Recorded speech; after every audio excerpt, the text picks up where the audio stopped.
اس کے بعد کیا رہ گیا؟ لیکن جو اصل بات اس کے بعد رہ گئی وہ یہ تھی کہ کیا لاہور اور خاص طور پہ پنجاب، یعنی پنجاب میں پاکستان مسلم لیگ نون جو ہے وہ بڑی مضبوط ہے، اور لاہور کو پاکستان مسلم لیگ نون کا گڑھ کہا جاتا ہے۔ ٹھیک ہے، اس کے قائد جو ہے ملک سے باہر چلے گئے، وہ بیماری میں گئے یا بہانے سے گئے، کیونکہ مریم نواز نے ایک بیان دے کے بڑا ان کو متنازع بنا دیا کہ اگر حکومت یا کوئی ادارے یا کوئی شخصیات ایسی ضمانت دے دیں کہ نواز شریف کی جان کو خطرہ نہیں ہوگا اور نواز شریف یہاں صحیح سلامت موجود رہیں تو ان کی جو ہے زندگی کو کوئی خطرہ نہیں ہوگا، تو میں آج شام کی فلائٹ سے انہیں واپس بلا لیتی ہوں۔ اب یہ بڑا سوالیہ سا نشان بن گیا کہ کیا یعنی اب تک جو کچھ ہوا، نواز شریف صاحب کی بیماری کا جو ڈھونگ رچایا گیا، ڈھونگ ہی کہوں گا، یا ڈھنڈورا جو پیٹا گیا، اس کا مطلب وہ کچھ نہیں ہے۔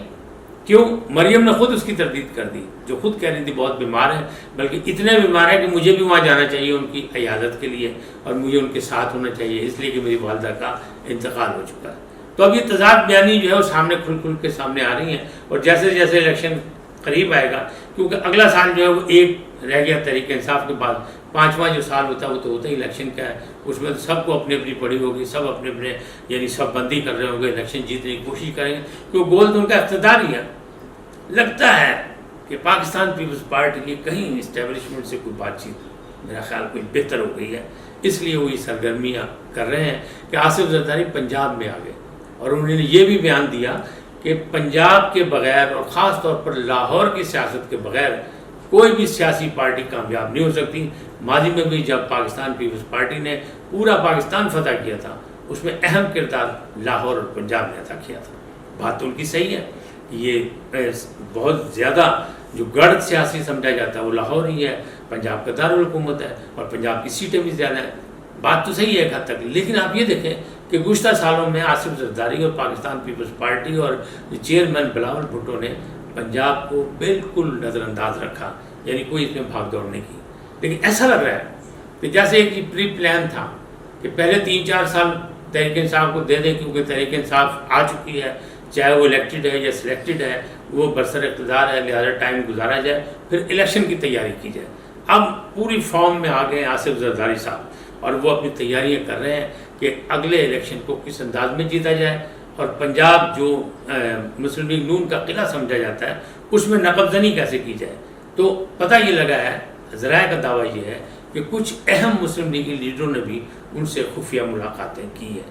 کچھ جگہ تو وہ گئے ہیں عیادت کے نام پہ، کچھ جگہ گئے ہیں وہ تعزیت کے نام پہ، تو انہیں ملاقاتیں بہت سی کی اور بڑی سرگرمی میں رہے، بڑا مصروف وقت گزارا انہیں لاہور میں۔ لیکن ایک اور بڑی ملاقات ہوئی، اور وہ بڑی ملاقات کیا تھی؟ وہ اسپیکر پنجاب اسمبلی خود گئے آصف زرداری کو ملنے، اور پھر انہوں نے یہ بھی دعویٰ کیا کہ میں عمران خان صاحب کو بتا کے گیا ہوں ملنے، کیونکہ میں اتحادی ہوں ان کا، تو فرض ہے کہ کوئی غلط فہمی پیدا نہ ہو، اس لیے میں بتا کے گیا ہوں، اپنی قیادت سے اپنے مطلب حکمرانوں سے اجازت لے کے گیا ہوں۔ لیکن ان کے پاس بہانہ کیا تھا؟ ان کے پاس بہانہ یہ تھا کہ چونکہ سینٹ الیکشن میں پنجاب کی سیٹیں میں نے بلا مقابلہ اپنی افہام و تفہیم سے کروائی تھیں، لہٰذا اس کا الیکشن مکمل ہوا، میں کامیاب ہوا، تو اس میں آصف علی زرداری کا تعاون بھی حاصل تھا، ان سے مشاورت کی تھی، اور انہوں نے جو وعدہ کیا تھا وہ نبھایا، اس لیے میں ان کا شکریہ ادا کرنے گیا تھا۔ انہیں یہ بھی دعویٰ کیا کہ میں تو اس شکریہ کے لیے کراچی جانا چاہتا تھا ان کے پاس، لیکن آصف علی زرداری نے ان کو روکا کہ میں لاہور کے دورے پہ آؤں گا تو پھر ملاقات ہوگی۔ لیکن کچھ تجزیہ کار یہ کہتے ہیں کہ چونکہ ماضی میں نائب وزیر اعظم رہے اور ایک ایسی نشست پہ رہے پرویز الہی صاحب کہ وہ آئینی طور پہ کوئی عہدہ بھی نہیں تھا، وہ خاص طور پہ کریٹ کیا گیا، یعنی آوقاف لیگ کی یہ سمجھنے کی کتنی اہمیت تھی کہ ان کو ایک نائب وزیر اعظم کا عہدہ بھی دیا گیا، اور پرویز الہی ملک کے نائب وزیر اعظم رہے۔ اگر آپ ماضی میں دیکھیں تو نائب وزیر اعظم کون کتنے رہے، کوئی بھی نہیں، گنتی کا ایک آدھ کو بندہ آپ کو نظر آ جائے گا، لیکن ایسی کوئی بات نہیں تھی۔ اور پیپلز پارٹی نے جب ان کے ساتھ اتحاد کیا تو اس وقت ساری چیزیں گلے شکوے جو تھے وہ نظر انداز کر دیے یا بھول گئے، یا ان کو وہ بقول چودھری شجاعت کہ مٹی پاؤ والی بات فارمولہ استعمال ہوا اور پھر مٹی ڈال دی گئی۔ کیوں کہ یہی تھے پرویز الہی صاحب جو بے نظیر کے قتل میں بھی نامزد تھے، چاہے وہ غلط تھا یا صحیح تھا اس کی بات نہیں، اسی بحث نہیں، لیکن آپ یہ سوچیں کہ جہاں پیپلز پارٹی کہتی تھی کہ یہ ہمارے بے نظیر کے قاتل ہیں محترمہ کے، اور مسلم لیگ قاف کہتی تھی کہ ظہور اللہ کے قاتل جو ہیں پیپلز پارٹی والے ہیں، تو یہ قاتل لیگ بھی کہتے تھے۔ لیکن آپ یہ دیکھیں سیاست میں کوئی چیز حتمی نہیں ہوتی، لہٰذا یہ فیصلہ ہوا اور آپس میں اتحاد کیا، فہم و تفہیم سے انہوں نے حکومت چلائی اور وہ اتحادی رہے۔ اب اس وقت جو ہے چودھری برادران وہ اتحادی ہیں تحریک انصاف کے، یہ معاملات اب ایسے چل رہے ہیں، ساری چیزیں اپنی جگہ ہیں، لیکن اس میں ایک ڈرامائی تبدیلی بھی آئی۔ وہ ڈرامائی تبدیلی کیا آئی کہ سندھ کے بدنام زمانہ ڈکیت، قاتل اور جو آپ کہہ سکتے ہیں اسے کہیں، دہشت گرد کہیں، جو بھی کہیں، وہ عزیر بلوچ نے ایک اقبالی بیان دیا۔ اب کہنے والے یہ کہہ رہے ہیں، ناقدین یہ کہہ رہے ہیں کہ یہ اقبالی بیان جو ہے پیپلز پارٹی کو گھٹنے ٹیکنے پر مجبور کر دے گا، یعنی حکومت کے سامنے، وفاقی حکومت کے سامنے، یعنی پھر افہام و تفہیم کا ایک سلسلہ چلے گا۔ صدر زرداری واپس اسی لیے اسلام آباد جا چکے ہیں اور وہاں پہ پھر وہ افہام تفہیم کی بات کریں گے اور اپنی مفاہمتی سیاست کا ایک دور پھر چلائیں گے تاکہ یہ معاملہ چلے۔ عزیر بلوچ اس نے بہت سے الزامات لگائے اور خالی الزامات نہیں لگائے، اس نے اقبالی بیان میں یہ کہا ہے کہ جو کچھ میں کرتا رہا اس میں سندھ حکومت اس کی سرپرست تھی، اور سندھ حکومت کس کی تھی؟ پاکستان پیپلز پارٹی کی۔ اس نے ایک اور الزام لگایا، اس نے کہا فشریز میں مجھے 20 لاکھ روپے مہینہ بھتہ ملتا تھا فشریز سے، ایک محکمے سے، اور جبکہ فریال تالپور کو 1 کروڑ روپیہ بھتہ ملتا تھا ہر ماہ۔ ایک یہ الزام لگایا۔ پھر اس نے ایک اور بات کی کہ مرزا صاحب جو ہے، ذوالفقار مرزا صاحب، جو بڑے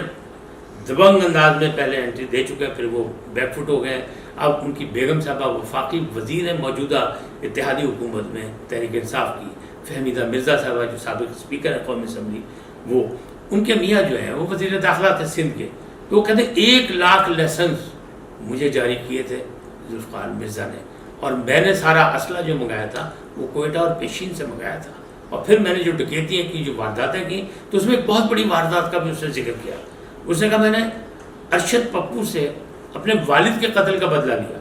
اور میں نے اس کو، اس کے دوست کو، اس کے ساتھی کو، تینوں کو نہ صرف قتل کیا بلکہ میں نے لیاری کی سڑکوں پر، گلیوں میں ان کے سر تن سے جدا کر کے ان سے فٹ بال کھیلا،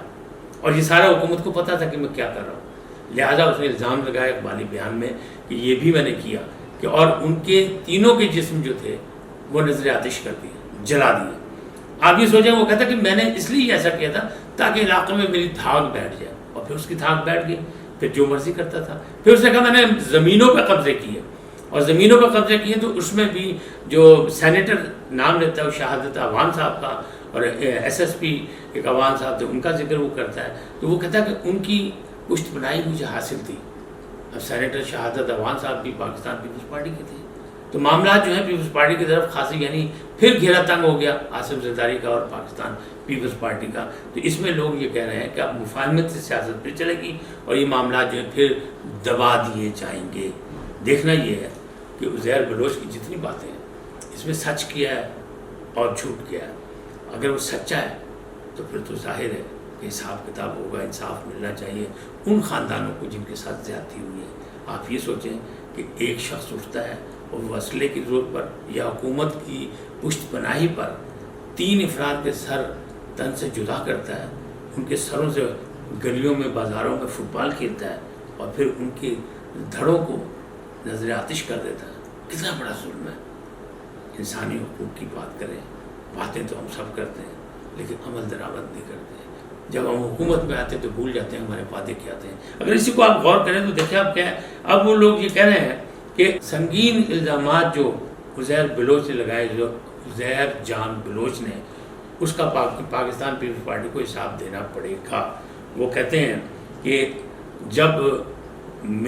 بادشاہت شروع ہوئی لیاری اور اس کے گردنوں میں، تو وہ کہتا ہے، بلوچ کہتا ہے کہ جب مجھے حکم ہوا تو میں نے 30 سے 40-50 نوجوان لڑکے جو تھے وہ بلاول ہاؤس بھیجے،